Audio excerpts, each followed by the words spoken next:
On a living room floor, with a not-so-clean or soft carpet, a fort sits. Although it's held together by chairs, brooms, and books, to a young 7-year-old it was a castle.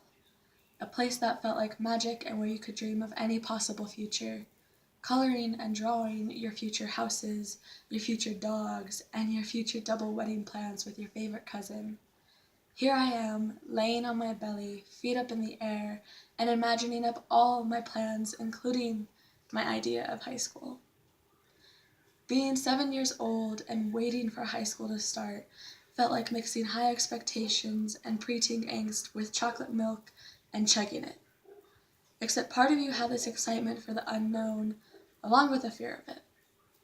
Not knowing all the people you'd meet and all the experiences you'd gain, good or bad. Would I make friends? Would I fall in love? Discover heartbreak, maybe? The ups and downs of high school feel like you're an hourglass being flipped back and forth, back and forth. This belly-aching, chest-hurting flip-flop can seem as if it lasted for years on end, only for minutes to have passed. If you asked me for this poem freshman year, I would have said high school is like being a song stuck on repeat. But now I know high school is like New Year's Eve, spending all of December 31st waiting for the last 10 seconds of the night. And as the clock strikes 12, the feeling of change rushes over you even though nothing has been altered.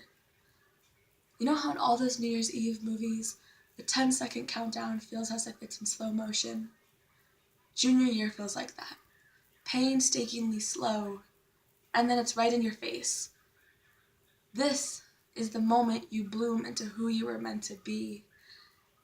In the milliseconds between fast and slow, all of a sudden you're a senior, all of a sudden it's prom season, all of a sudden you're graduating, all of a sudden you're a college student somewhere new.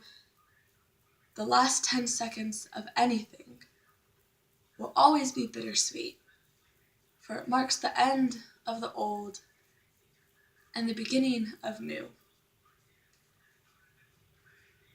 Turning 17 years old hit like a truck with adulthood as the license plate, making me wish I was back on the playground where the hardest thing to decide was what to play with at recess.